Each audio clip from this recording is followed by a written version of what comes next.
ग्राम सिंह, गांव का शेर। तो कभी कभी म्युनिसिपैलिटी वाले उनको पकड़ लेते हैं, लेकिन अगर किसी ग्राम सिंह के गले में फंदा बंधा हो उसको छोड़ देते हैं, बोले कि किसी का पालतू है इसको छोड़ दो। ठीक वैसे ही भैया यम के दूत घूमते रहते हैं हम सबको पकड़ने के लिए, लेकिन जैसे ही यमदूत देखते हैं अरे गले में कंठी माला है, सिर पर तिलक लगा है, चोटी है, धोती है, बोले जरूर ठाकुर जी का, इसको मत पकड़ो, इसको यहीं छोड़ दो, इसको मत पकड़ो। इसलिए भैया दोनों तरफ से अपना कल्याण होगा। हम हिंदू राष्ट्र के भी हो जाएंगे तिलक आदि लगाएंगे तो, और आध्यात्मिक स्तर पर भी ठाकुर जी के हो जाएंगे। अपने स्वरूप को सत्संगी बनाओ। जब अंग्रेज नहीं आए थे, मुगल नहीं आए थे, उससे पहले हमारे भारत में सब धोती पहनते थे, उससे पहले सब तिलक लगाते थे। आपने कभी सीरियल में देखा राक्षस, रावण, कंस, ये सब भी तिलक लगाते थे, ये भी बिना तिलक के नहीं रहते थे। तो हम क्यों छोड़ देते हैं? इसलिए भैया तिलक जरूर लगाओ, कंठी जरूर पहनो, अपने आचरण को, स्वभाव को, खान पान को सुधारने का प्रयास करो। मन आपका अपने आप एकाग्र हो जाएगा। मन के चंचल होने का कारण हमारा कुसंग है, हमारा दूषित भोजन है। जैसा खाओ अन्न वैसा होवे मन, जैसा होवे मन वैसे होवे स्वभाव, जैसा होवे स्वभाव वैसी होवे बुद्धि, जैसी होवे बुद्धि वैसी होवे क्रिया, जैसी होवे क्रिया वैसी होवे गति। हमारी गति निर्भर करती है हमारे अन्न के ऊपर। इसलिए अन्न को सुधारो। और अन्न को सुधारने का सबसे बढ़िया तरीका क्या है पता है? घर में खाना बन रहा है ऐसा बोलना बंद करो। क्या बन रहा है? बोले भोजन बन रहा है। किसके लिए बन रहा है? बेटा के लिए, बेटी के लिए, हमारे ठाकुर जी के लिए बन रहा है। और ठाकुर जी के लिए बन रहा है तो ठाकुर जी के भोजन में फिर प्याज लहसुन नहीं डालना चाहिए। आप विश्वास मानिए, भगवान का भोजन आप इन दो चीजों के परहेज करके लगाओगे और फिर उसको पाओगे, अपने आप देखोगे कि मन आपका शांत होने लग जाएगा, मन आपका स्थिर होने लग जाएगा, मन में एकाग्रता प्रकट होने लग जाएगी। अब कहां तक है? देखो, प्याज लहसुन खाने से आपको कोई घनघोर पाप लग जाएगा, नरक में चले जाओगे, ऐसा नहीं है। लेकिन हां, प्याज और लहसुन जो है ये तामसिक होते हैं और इनका सेवन करने से मन जो है वो विचलित रहता है, बुद्धि जो है उसमें नकारात्मक विचार आते रहते हैं, इसलिए इनका सेवन नहीं करना चाहिए। और सबसे बड़ी बात है भैया, हमारे ठाकुर जी को भोग नहीं लगता तो हम क्यों पाए? गीता में भगवान कहते हैं मेरे को बिना भोग लगाए व्यक्ति जब भोजन करता है तो भुंग देते त्वघम पापात, वो अपना पाप खा रहा है। भगवान कोई हमारी रोटी खा तो जाते नहीं है। भगवान को ऐसा तो नहीं कि आपने रोटी दाल चावल रखे तो पूरी प्लेट साफ हो गई। ठाकुर जी तो केवल भोजन पर दृष्टि डाल के उसको शुद्ध करते हैं ताकि हमारे खाने योग्य वो हो जाए। सत्संग के बहुत स्वरूप हैं, सत्संग के बहुत पहलू हैं बंधुओं, उनको अपनाना प्रारंभ करो। और सबसे बड़ी बात है अंतःकरण से शुरू करो।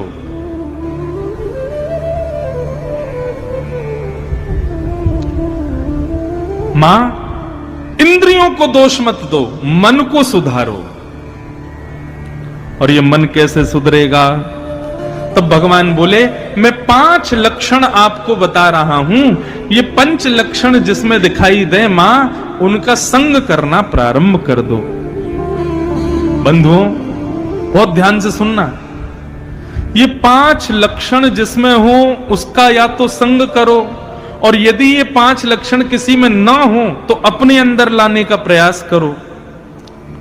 और 5 में से कोई एक लक्षण भी किसी के अंदर हो तो भी आप उसका संग कर सकते हो। लेकिन सबसे बड़ी बात हम बताएं, ये 5 लक्षण सुनने के बाद आप भी कहोगे कि भैया इन 5 लक्षणों से युक्त अभी संसार में कोई नहीं है। इसलिए सबसे बढ़िया ये है 5 लक्षण सुन के अपने अंदर लाओ। कौन कौन से 5 लक्षण? भगवान कपिल अपनी माता देवहूति को बता रहे हैं। मां तितिक्षव कारुणिका श्रुहृदय सर्वदेहिनां अजात शत्रव शांता साधव साधु भूषणा। 5 लक्षण। सबसे पहला लक्षण क्या है? सहनशीलता। कितने लोग सहनशील हैं यहां पे? हाथ ऊपर करना। मुश्किल से 4-5 लोगों ने हाथ खड़े किए। ये बात तो देखो ताली बजाने वाली है कि आप लोगों ने सत्य बताया। लेकिन एक बात बताएं, किसी की सहनशीलता का यदि पता करना, हाँ भैया हो, भैया खूब सहनशील हो, बैठो। किसी की सहनशीलता, जितनों ने हाथ खड़े किए ना, इनकी देखो सहनशीलता यदि पता करनी हो, अभी नहीं, कभी मौके पर ये आपके सामने पड़ जाए तो इनके कोई दूषित विचार इनको सुना देना। भाई कुछ भी कहो, तुम ना तुम क्रोधी बहुत हो, तुम लोभी बहुत हो, हमने देख लिया तुम्हारे अंदर लोभ है। कुछ भी कहो भाई यार, तुम्हारे अंदर ना ये क्या कहते हैं जो है, काम की भावना बहुत ज्यादा है। तुरंत देखना सहनशीलता पता चल जाएगी। तू कौन होता मुझसे ऐसे बोलने वाला? अच्छा, तुझको हम लोभी दिखाई देते हैं, तुझको हम क्रोधी दिखाई देते हैं। व्यक्ति अपनी वास्तविकता नहीं सुन सकता है, वहीं पता चल जाता है कि वो सहनशील नहीं है। व्यक्ति की सहनशीलता यदि देखनी हो तो उसकी वास्तविकता उसके मुंह पे बोलो, तो हाथ जोड़ करके मुस्कुरा करके सुन ले, समझना कि सहनशील है। अब इसका मतलब यह नहीं है कि जबरदस्ती उल्टी सीधी किसी की भी बात किसी के मुंह पे जाके बोल दो, तो गुस्सा तो आ ही जाएगा बेचारे को। लेकिन सहनशील व्यक्ति, उसकी वास्तविकता बताओ या उससे गलत बोलो, उसके हृदय पर उसका कोई प्रभाव नहीं होता। वो अपने समत्व में रहता है, वो अपनी समभाव में रहता है। लेकिन जो बहुत जल्दी अपने वास्तविकता को सुनकर के विचलित हो जाए, समझ जाना मां संग करने योग्य नहीं है ये व्यक्ति। सहनशीलता,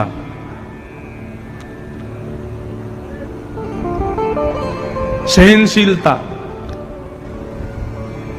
सबसे प्रिय संसार में क्या होता है? अपना सम्मान, अपना मान, अपनी प्रतिष्ठा।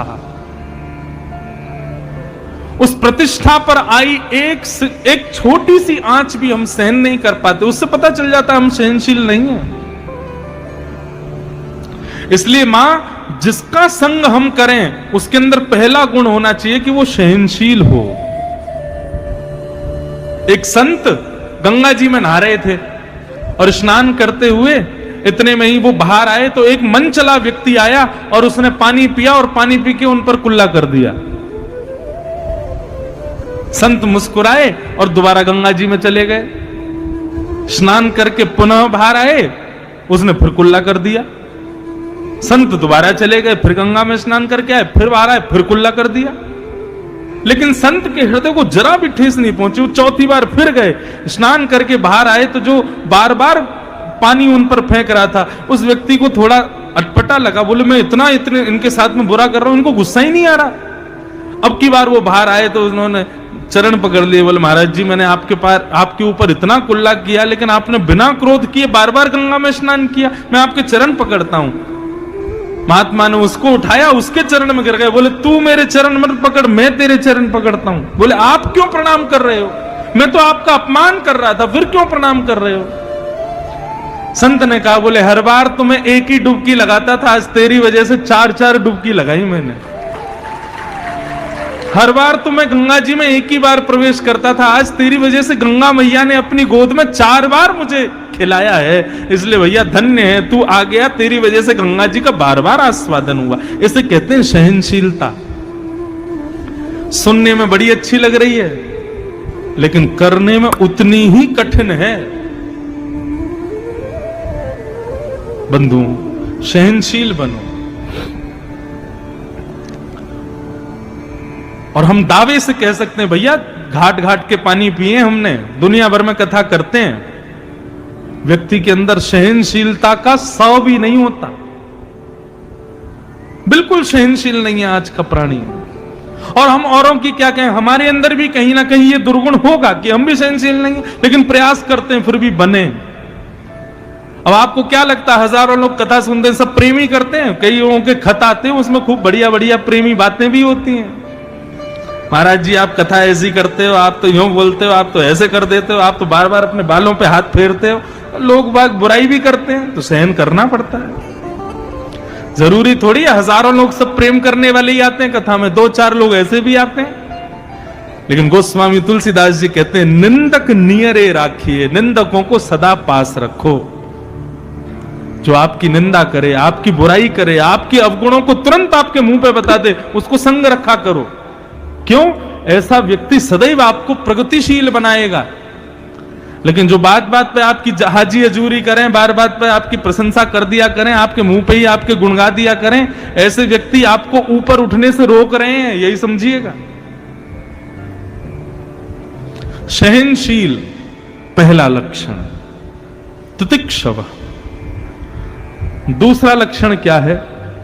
तितिक्षव कारुणिका। दूसरा लक्षण है करुणा, मतलब दया। असहायों पे दया करो। मां, मन को यदि शांत करना है तो जिस व्यक्ति का हम संग करें या जो लक्षण हम अपने अंदर लाएं, उसमें दूसरा लक्षण होना चाहिए दया। सब पे दया करो। बंधुओं एक बात बताएं, दया का जन्म होता है क्षमा से। जो व्यक्ति क्षमाशील है वो व्यक्ति दयालु होगा। लेकिन जिसमें क्षमा का गुण नहीं है ना, वो कभी दयालु नहीं हो सकता। कोई बड़े से बड़ा अपराध कर दे आपके साथ, आप उसकी बुद्धि पर दया खाओ। कोई बहुत बड़ा दुष्कृत्य कर दे, आप तब भी उस पर दया करो। बोले हमें दया आ रही है इसकी बुद्धि के ऊपर, हमें दया आ रही है इसके ऊपर, बेचारा कितना संकीर्ण सोच का है। दया, क्षमा करो सबको। क्षमा से दया अपने आप आती है। आपको एक बात बताएं, कई लोग मेरे से प्रश्न करते हैं, महाराज जी आप कहते हैं क्षमा किया करो सबको, लेकिन कोई इतना बड़ा अपराध कर दे कि जिस पर क्षमा नहीं कर सकते, तब हमको क्या करना चाहिए? देखो,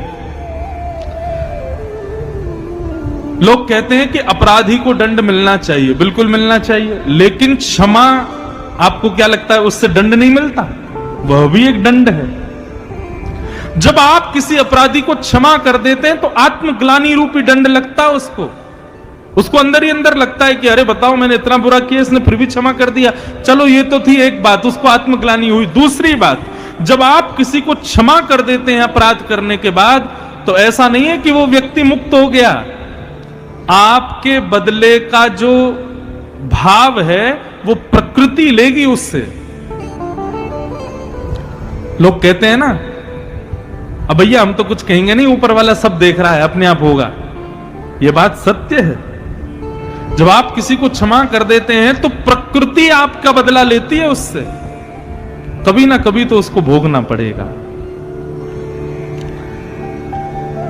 4-5 विद्यार्थियों को नाव में बैठा करके गुरुजी नदी पार कर रहे थे, तो एक विद्यार्थी जो था उनमें से उसका मुंडन हुआ था। अब छोटे विद्यार्थी सब, और 2-3 विद्यार्थी उसके बाल नहीं थे, तो कभी उसके सिर पर पानी फेंक दें, कभी उसके सिर पर तबला बजा दें, कभी उसके सिर पर हाथ फेर दें। अब वो बेचारा छोटा बालक सहन कर रहा था, उसने कुछ नहीं कहा। जैसे ही किनारे पर नाव पहुंची, गुरुजी सब देख रहे थे कि इसने अभी तक किसी से कुछ कहा नहीं है। जैसे ही किनारे पर नाव पहुंची तो उपद्रवी बालक जो थे वो तुरंत बिना नाव को टिके ही कूद गए नाव में से। आ गया कोना, कूद जाओ। किनारा समझ करके जैसे ही कूदे तो वहां तो दलदल था, इतने इतने दलदल में घुस गए। गुरुजी बचाओ, गुरुजी बचाओ, गुरुजी बचाओ। गुरुजी बोले तुमको पता है ये क्या हुआ? बोले क्या हुआ गुरुजी? बोले तुम उसको परेशान कर रहे थे, उसके बाल नहीं है, उसके सिर पर कभी हाथ मार रहे थे, कभी पानी फेंक रहे थे, वो बेचारा सहन कर रहा था, तुम लोगों को क्षमा कर रहा था। उसने क्षमा किया, लेकिन उसका बदला प्रकृति ने तुमसे लिया। इसलिए जब आप किसी को क्षमा कर देते हैं तो बिल्कुल निश्चिंत रहिए, क्योंकि प्रकृति आपका बदला उससे लेगी।